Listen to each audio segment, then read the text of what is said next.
আজ ভিডিও শুরুতেই আপনাদের সঙ্গে শেয়ার করে নিচ্ছি বেশ কিছু ক্যামেরাবন্দি মুহূর্ত যা আপনজনদের সঙ্গে কাটিয়েছি। হ্যাঁ, আমি মনে করি মেয়েদের আসলেই দুটো বাড়ি রয়েছে, কিন্তু যেখানে মেয়েবেলাটা কেটেছে, যেখানে শৈশবটা কেটেছে, সেই বাড়ির প্রতি, সেই জায়গার প্রতি একটু টানটা তো বেশি থাকে।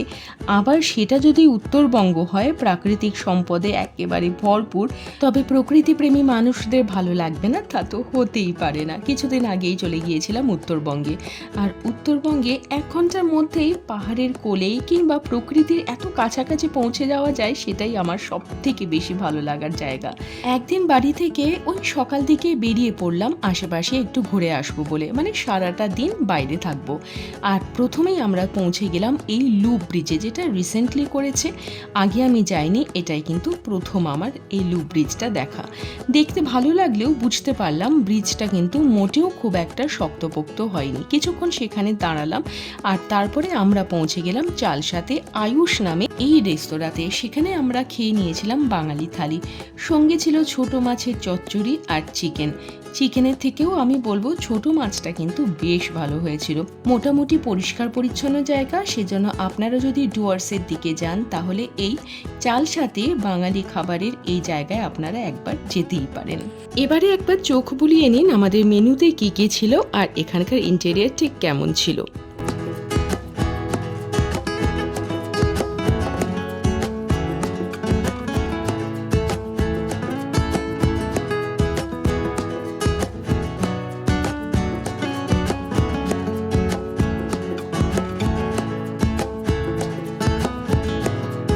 খাওয়া দাওয়া তো দুর্দান্তভাবে সারা হলো। এরপর আবার আমরা বেরিয়ে পড়লাম সামসিং হয়ে সান্তালি খোলা যাবো বলে।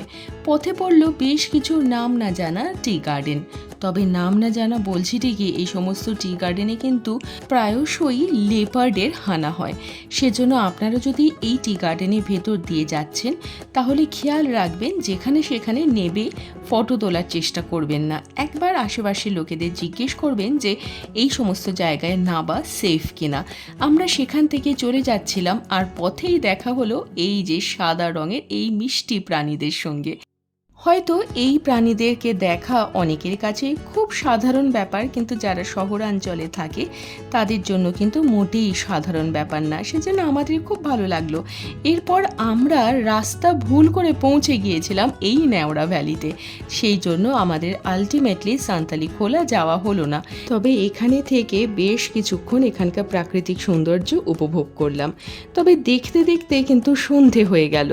এখানে আমরা পুল নিয়ে আমরা প্রচুর ফটো সেশন করেছি, আর তারপরে ধীরে ধীরে সেখান থেকে বেরিয়ে আসতে হলো, কারণ সূর্য প্রায় অস্ত যায়। এই সমস্ত জায়গাতে সূর্য অস্ত গেলে একটুখানি ভয় তো লাগে বটেই, তাই জন্য আমরা সেখান থেকে বেরিয়ে এলাম। তবে সঙ্গে থেকে গেল বেশ কিছু স্মৃতি। খুব শিগগিরই ফিরছি দার্জিলিংয়ের একটা বড় ব্লগ নিয়ে, সেজন্য সঙ্গে থাকবেন।